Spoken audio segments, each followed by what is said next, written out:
ದರ್ಶನ್ ಸೂಚನೆಯಂತೆ ಕಿಡ್ನಾಪ್ ಮಾಡೋಕೆ ರಘು ಎಲ್ಲ ಪ್ಲಾನ್ ಅನ್ನ ಫೈನಲ್ ಮಾಡಿರ್ತಾನೆ. ಜೂನ್ 7ನೇ ತಾರೀಕು ರಾತ್ರಿ, ಜೂನ್ 8ನೇ ತಾರೀಕು ಬೆಳಗ್ಗೆ ಏನಾಗುತ್ತೆ?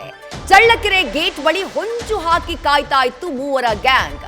ರೇಣುಕಾ ಸ್ವಾಮಿ ಬರ್ತಾ ಇದ್ದ ಹಾಗೆ ಸಾಲದ ಕಥೆಯನ್ನ ಕಟ್ಟಿದ್ದ ರಘು. ಇದು ಬಹಳ ಇಂಟ್ರೆಸ್ಟಿಂಗ್. ಹೇಗ್ ಕಿಡ್ನಾಪ್ ಮಾಡಿದ್ರು ಅನ್ನೋದೇ ಬಹಳ ಇಂಟ್ರೆಸ್ಟಿಂಗ್. ಯಾರಿಗೋ 10,000 ಸಾಲ ಕೊಡ್ಬೇಕಂತ ನೀನು ಅಂತ ಬೆದರಿಸಿದ್ದ ರಘು.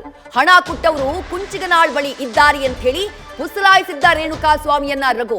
ಅದಾದ ನಂತರ ರಘು, ಜಗ್ಗು, ಅನು ಮೂವರು ಸೇರಿ ಆಟೋದಲ್ಲಿ ಕಿಡ್ನಾಪ್ ಮಾಡ್ತಾರೆ ರೇಣುಕಾ ಸ್ವಾಮಿಯನ್ನ. ಡೀಟೇಲ್ಸ್ ನಮ್ಮ ಪ್ರತಿನಿಧಿ ಸಂದೇಶ್ ನೀಡ್ತಾ ಇದ್ರು. ಸಂದೇಶ್, ಜೂನ್ 8ನೇ ತಾರೀಕು ಎಲ್ಲರೂ ಒಂದ್ ಜಾಗದಲ್ಲಿ ಅಸೆಂಬಲ್ ಆಗ್ತಾರೆ. ಅದಾದ ನಂತರ ರೇಣುಕಾ ಸ್ವಾಮಿಯನ್ನ ಕಿಡ್ನಾಪ್ ಮಾಡಿದಂತಹ ರೀತಿ ಇದೆಯಲ್ಲ, ಅದು ಬಹಳ ರೋಚಕವಾಗಿದೆ. ಆರೋಪಿಗಳು ತಮ್ಮ ಸ್ಟೇಟ್ಮೆಂಟ್ ನಲ್ಲಿ ಈ ವಿಚಾರವಾಗಿ ಏನು ಉಲ್ಲೇಖ ಮಾಡಿದ್ದಾರೆ ಸಂದೇಶ್? ವಿದ್ಯಶ್ರೀ, ಆರೋಪಿಗಳು ಈಗಾಗಲೇ ತಮ್ಮ ಹೇಳಿಕೆಯಲ್ಲೂ ಕೂಡ ದಾಖಲು ಮಾಡಿರುವಂಥದ್ದು ಹಿಂದಿನ ದಿನ ಅಂದರೆ 7ನೇ ತಾರೀಕು ರಾತ್ರಿ ಏನು ಮಾತುಕತೆಯನ್ನು ಆಡ್ತಾರೆ, ಆ ಮಾತುಕತೆಯಂತೆ ಬೆಳಗ್ಗೆ ಫಾಲೋ ಅಪ್ ಅನ್ನ ಮಾಡ್ತಾರೆ. RTO ಕಚೇರಿ ಬಳಿಯಿಂದ ಯಾವಾಗ ಆತ ಬರ್ತಾ ಇದ್ದಾನೆ ಅಂತ ಗೊತ್ತಾಗುತ್ತೋ, ಅಂದರೆ ಅವರ ಮನೆಯನ್ನ ರೇಣುಕಾಸ್ವಾಮಿ ಬಿಟ್ಟಿದ್ದಾನೆ ಅಂತ ಗೊತ್ತಾಗುತ್ತೋ, ಅದಾದ ನಂತರ RTO ಕಚೇರಿ ಬಳಿಯಿಂದ ಆತನನ್ನ ಮತ್ತೆ ಫಾಲೋ ಮಾಡೋದಕ್ಕೆ ಶುರು ಮಾಡ್ತಾರೆ. ಆತನನ್ನ ಯಾವಾಗ ಫಾಲೋ ಮಾಡೋದಕ್ಕೆ ಶುರು ಮಾಡ್ತಾನೋ, ಹೈವೇಯ ಸರ್ವಿಸ್ ರಸ್ತೆಯಲ್ಲಿ ಆತ ಟ್ರಾವೆಲ್ ಆಗ್ತಾನೆ. ಆತನ ಹಿಂದೆಯೇ ಹೋಗಿ ನೇರವಾಗಿ ಆತನನ್ನ ಟ್ಯಾಕಲ್ ಮಾಡಬೇಕು. ಯಾಕಂದ್ರೆ ಚಳ್ಳಕೆರೆ ಗೇಟ್ ಬಳಿ ಕಾರ್ ಈಗಾಗಲೇ ಬಂದು ನಿಂತಿದೆ. ಅಂದ್ರೆ ರವಿಯ ಕಾರನ್ನ ಮೊದಲೇ ಚಳ್ಳಕೆರೆ ಗೇಟ್ ಬಳಿ ಬಂದು ನಿಲ್ಲೋದಕ್ಕೆ ಹೇಳಿರ್ತಾರೆ. ಇವರು ಕಂಪ್ಲೀಟ್ ಫಾಲೋ ಅಪ್ ಅನ್ನ ಆಟೋದ ಮುಖಾಂತರ ಮಾಡ್ತಾ ಇರ್ತಾರೆ. ಆಟೋದಲ್ಲಿ ಚಳ್ಳಕೆರೆ ಗೇಟ್ ಬಳಿ ಕಂಪ್ಲೀಟ್ ಅಂದ್ರೆ ರೇಣುಕಾಸ್ವಾಮಿ ಬೈಕ್ ಹಾಗೆ ಆರೋಪಿಗಳ ಒಂದು ಆಟೋ ಬರ್ತಿದ್ದಂತ ಸಂದರ್ಭದಲ್ಲಿ ರವಿ ಆಗ್ಲೇ ಕಾದು ಕುಳಿತಿರ್ತಾನೆ ಚಳ್ಳಕೆರೆ ಗೇಟ್ ನಲ್ಲಿ. ಚಳ್ಳಕೆರೆ ಗೇಟ್ ಬಳಿ ಬಲ ತಿರುವು ತೆಗೆದುಕೊಂಡು ನಂತರ ಆ ನ್ಯಾಷನಲ್ ಹೋಟೆಲ್ ಬಳಿಗೆ ಹೋಗಿ ನಂತರ ಬಾಲಾಜಿ ಬಾರ್ ಬಳಿ ಏನು ಹೋಗ್ತಾನೆ, ಆ ಸಂದರ್ಭದಲ್ಲಿ ಆಟೋದಲ್ಲಿ ನೇರವಾಗಿ ಆರೋಪಿಗಳು ಏನು ಹೋಗ್ತಾರೆ, ಜಗ್ಗ, ಅನು ಹಾಗೆ ಮತ್ತೋರ್ವ ಆರೋಪಿಯಾಗಿರುವಂತಹ ರಾಘವೇಂದ್ರ, ಈ 3 ಜನ ಆಟೋದಲ್ಲಿ ಹೋಗಿ ಅಲ್ಲಿ ಆಟೋವನ್ನ ಅಲ್ಲೇ ಬಿಟ್ಟು ಜೊತೆಗೆ ಆತನನ್ನ ತಡೀತಾರೆ. ಅಂದ್ರೆ ಇದು ಬೆಳಗ್ಗಿನ ಜಾವ ಆಗಿರೋದ್ರಿಂದ ಹಿಂದಿನ ದಿನವೇ ಪ್ಲಾನ್ ಮಾಡ್ಕೊಂಡಿರ್ತಾರೆ. ನಾವು ಫೋರ್ಸ್ಫುಲಿ ಕರ್ಕೊಂಡು ಹೋದ್ರೆ ಅಥವಾ ಎಳ್ಕೊಂಡು ಹೋದ್ರೆ ಈ ರೀತಿಯಲ್ಲಿ ಏನಾದರೂ ಆದ್ರೆ ಅಲ್ಲಿರುವಂತಹ ಜನರೇನಿರ್ತಾರೆ, ಸ್ಥಳೀಯರೇನಿರ್ತಾರೆ ಅಥವಾ ಯಾರು ನೋಡ್ತಾ ಇರ್ತಾರೆ, ಅವರು ಬಂದು ನಮ್ಮನ್ನ ಪ್ರಶ್ನೆ ಮಾಡ್ಬೋದು. ಹಾಗಾಗಿ ಈ ಒಂದು ಸಾಲದ ಪ್ಲಾನ್ ಅನ್ನ ಮಾಡೋಣ ಅಂತೇಳಿ ಹಿಂದಿನ ದಿನವೇ ಪ್ಲಾನ್ ಮಾಡ್ಕೊಂಡಿರ್ತಾರೆ. ಅದರಂತೆ ಬಾಲಾಜಿ ಬಾರ್ನಿಂದ 30 ಮೀಟರ್ ಮುಂದೆ ಬಂದಂತ ಸಂದರ್ಭದಲ್ಲಿ ಆತನನ್ನ ಓವರ್ಟೇಕ್ ಮಾಡಿ ಗಾಡಿ ನಿಲ್ಲಿಸ್ತಾರೆ. ಗಾಡಿ ಸೈಡ್ಗೆ ಹಾಕು ಅಂತ ಹೇಳ್ತಾರೆ.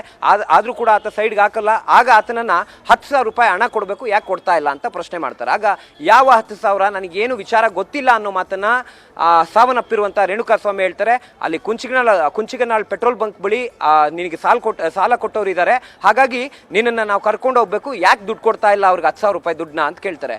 ಆಗ ರೇಣುಕಾಸ್ವಾಮಿಗೆ ದಿಕ್ಕೆ ತೋಚೋದಿಲ್ಲ. ಯಾವ ದುಡ್ಡು, ನನಗೆ ಯಾವ ವಿಚಾರನೂ ಕೂಡ ಗೊತ್ತಾಗ್ತಾ ಇಲ್ಲ, ಯಾವ 10,000 ರೂಪಾಯಿ ವಿಚಾರ ಇದು ಯಾವುದು ಕೂಡ ಗೊತ್ತಿಲ್ಲ, ನನಗೆ ಯಾರು ದುಡ್ಡು ಕೊಟ್ಟಿದ್ದಾರೆ, ಬನ್ನಿ ಯಾರನ್ನ ಕೇಳೋಣ ಅಂತ ಹೇಳ್ತಾನೆ. ಆಗ ಆಟೋದಿಂದ ರಾಕಿ ಅಲಿಯಾಸ್ ರಾಜ ಏನಿದ್ದಾನೆ ಈ ಪ್ರಕರಣದ ಆರೋಪಿ, ಆತ ಇಳಿದು ಇವನ ಬೈಕನ್ನ ಪಾರ್ಕ್ ಮಾಡ್ತಾನೆ.